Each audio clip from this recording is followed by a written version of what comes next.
Bien, buenos días. Nosotras vamos a realizar el análisis comparativo de Ríos Profundos y Balún Canam. Aquí estamos Jennifer Lucas, Brenda Medina y María Paredes. La primera obra que vamos a analizar es Ríos Profundos de José María Árguedas. Este nació en Abancay el 18 de enero de 1919. Sus padres fueron Víctor Manuel Árguedas y Victoria Altamirano. En 1930, este ingresó a los 20 años a la Facultad de Letras de la Universidad Nacional Mayor de San Marcos y luego de eso fue publicando libros cuentos como Agua. En 1937 fue llevado a la cárcel por sus ideas políticas. En 1941 salió a la luz su primera novela, entre demás obras literarias. También podemos ver que el 28 de noviembre de 1969 se dio un balazo en el baño de la Universidad La Molina, pero luego de una larga agonía falleció el 2 de diciembre. El Ríos Profundos, este es esta novela, perdón, se basa en el conflicto de la cultura occidental y el mundo de los indígenas andinos del Perú. Pero el autor lo narra a través de la vida del protagonista, que es Ernesto, y las vivencias que éste tuvo en los viajes que realizó con su padre. Se puede mencionar que la historia presenta varios escenarios que representan la sociedad en la que se vivía en esa época y cómo Ernesto fue creciendo en ellos. Podemos ver un adolescente de 14 años que debe vivir en la década en la que se escribió la historia, situaciones e injusticias que para ese entonces eran comunes. En la historia también se puede ver la división de un país que contaba para ese entonces con dos culturas muy marcadas y distintas en su ser, lo que acarrea que el protagonista escoge una forma de orientar sus creencias ideológicas y de ética en el transcurso de la obra, logrando así una transición del niño a la persona adulta que cuenta su historia. También en la narración, desde el principio se puede identificar fácilmente estos dos argumentos en los que se enfoca el escritor y demás. Continuamos.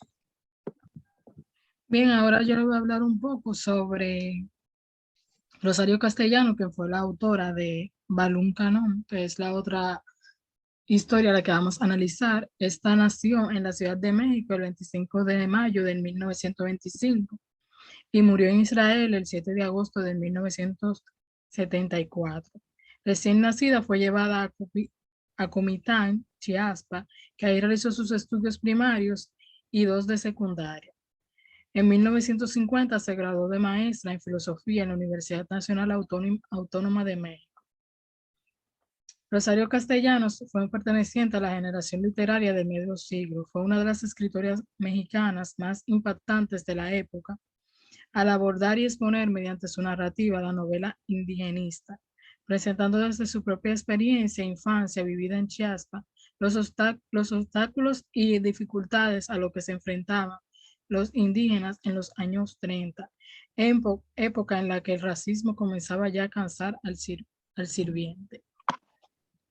Bien, en cuanto al argumento de esta obra, podemos decir que se centra en Cupitán, Chiaspa, un pueblo rural muy dado a la presunción, al racismo y al qué dirán.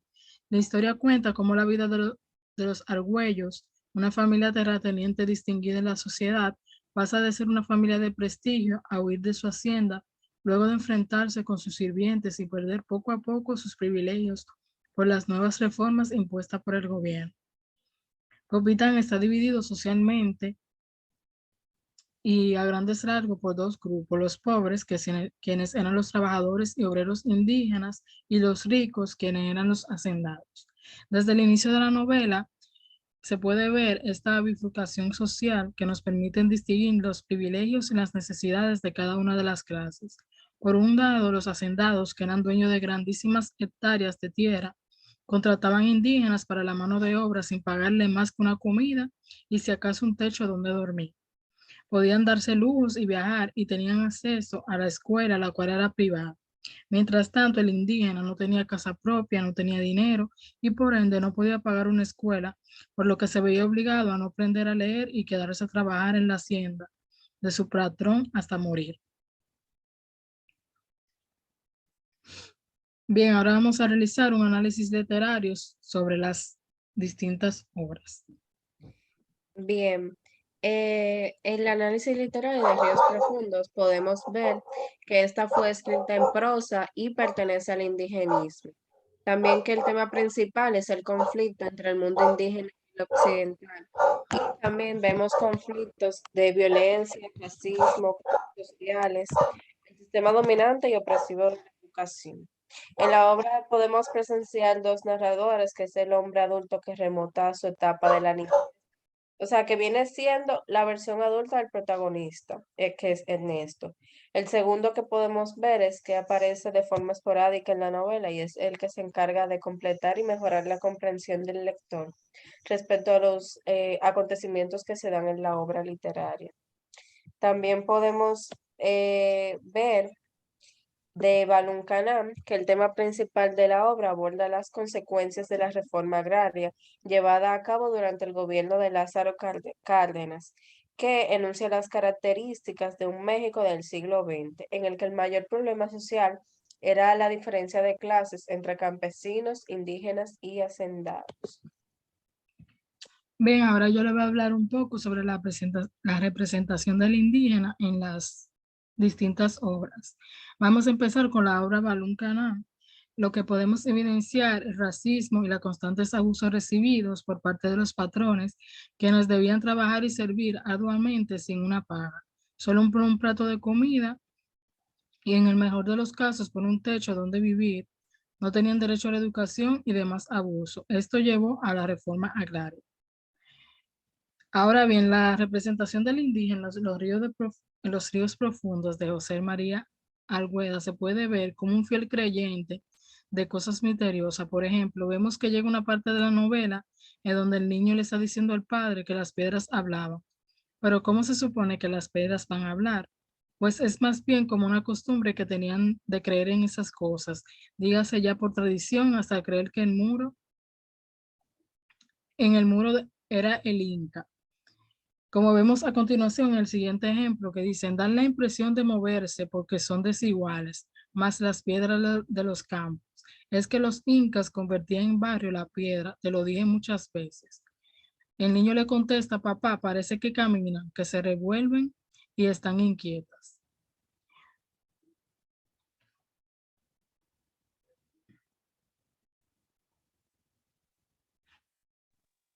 Bien, voy a hablar sobre las implicaciones del lugar.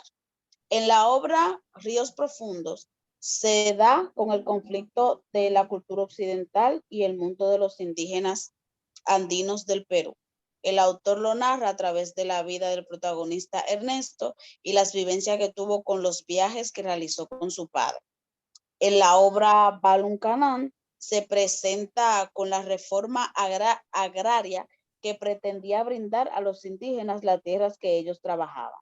También se creó una ley que dictaba educación gratuita y laica a los trabajadores indígenas, por lo que los hacendados estaban obligados a brindar este servicio de educación y además un pago económico justo a sus trabajadores. Bien, conclusión.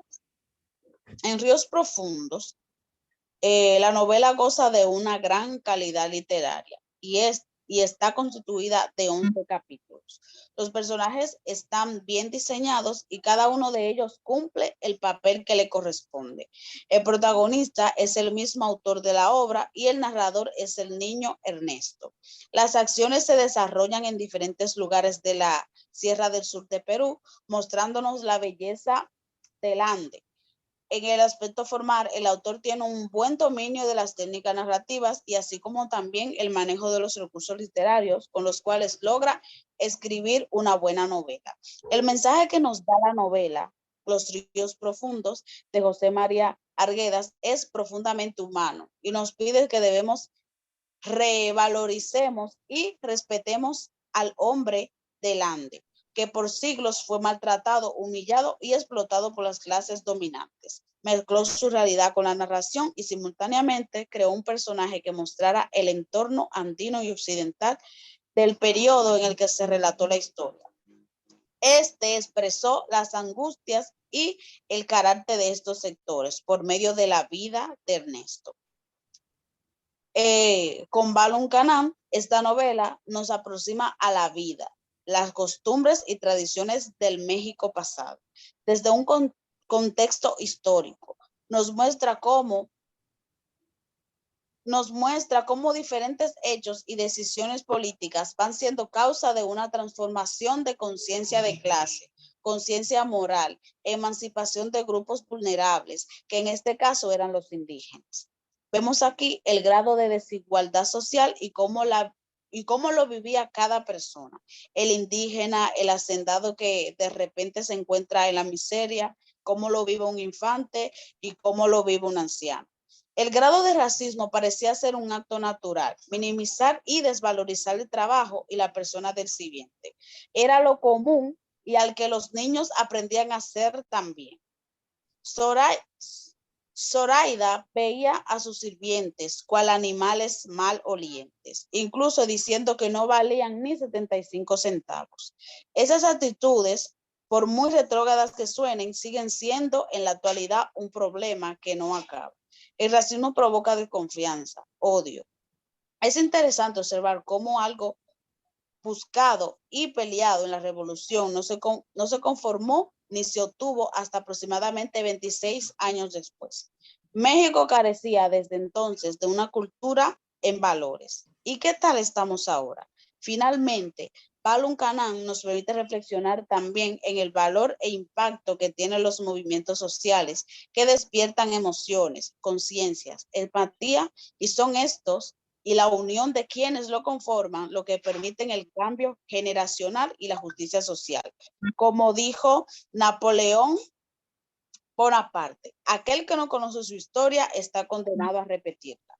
Rosario Castellanos escribió y vivió para esto, luchar contra el olvido. Hasta aquí nuestra exposición. Muchas gracias.